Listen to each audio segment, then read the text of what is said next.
ازيكم يا شباب. فيديو الاخبار اللي المفروض بنقدمه كل يوم. النهارده دي اول صوره من تدريبات الاهلي، الاهلي السعودي. طبعا فيها فيرمينو اهوت في القائمه، ورياض محرز وشباب اوروبا كلهم في السعوديه. الخبر التاني طبعا النصر تعادل مع الشباب السعودي 0-0 في اول مباريات البطوله. يعني كده النصر تعادل مع الشباب، والزمالك كسب الاتحاد المنستيري، لان الزمالك والاتحاد المنستيري والنصر والشباب دي مجموعة واحدة. يعني كده الزمالك هو متصدر المجموعة دي. الزمالك هو المتصدر المجموعة ديت لأنه كسب أول مباراة مع الاتحاد المنستيري النهاردة 4-0. أما نادي النصر والشباب اتعادلوا 0-0. فريق يحتوي على كريستيانو رونالدو وساديو ماني وتاليسكا يتعادل مع الشباب، وفريق يحتوي على زيزو وحبة لعيبة تانية كده تكسب 4-0. حقيقي الزمالك عاش لي جدا. يعني النصر يتعادل مع الشباب السعودي 0-0 في أول مباريات البطولة العربية. الزمالك المصري ينهي الجولة الأولى في صدارة المجموعة. في صورة هيت مدربين كانوا مغمورين طوال مسيرتهم الاحترافية بالملاعب. كم مدربا تعرفت عليه وهو لاعب؟ عاوزك بقى تكتب لي كل اللي انت تعرفهم في الصورة دي. يعني لو انت عارف كل المدربين اللي في الصورة دي وهم كانوا لعيبة صغار، قول لي عليهم في الكومنتات.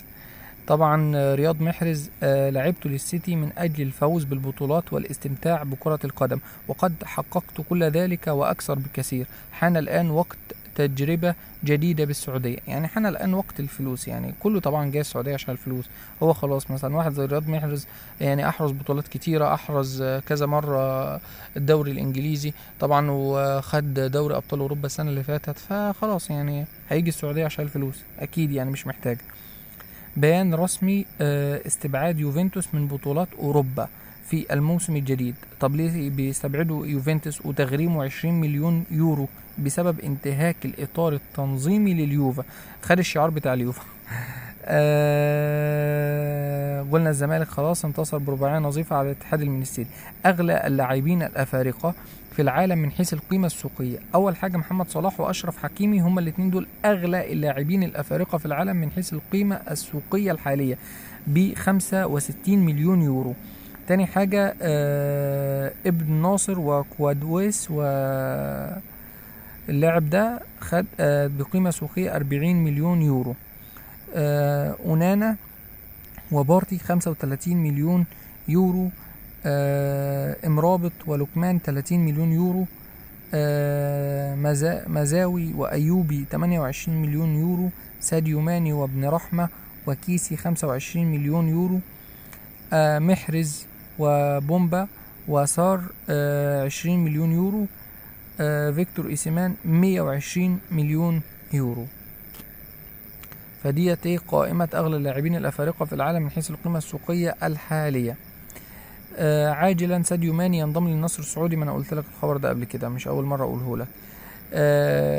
فيبريزيريو رومانيو اللي هو لاعب ليفربول. يعني ليفربول يسمح لفيبينيو بالسفر لإجراء الفحص الطبي في اتحاد جدة. طبعا ده في الغالب هينتقل لاتحاد جدة قريب كده. برضو ليفربول فيرمينو راح، وفيبرييزو برضو رايح اهوت بيجري الفحص الطبي في اتحاد جدة. تمام.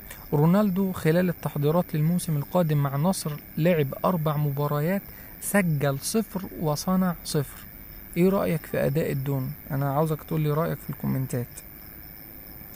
محرز خلاص ودع السيتي وراح لأهل جدة. انظروا من وصل للدوري السعودي، بطل أوروبا وأفريقيا رياض محرزا لاعبا للأهلي السعودي. بس كده النهاردة كفاية.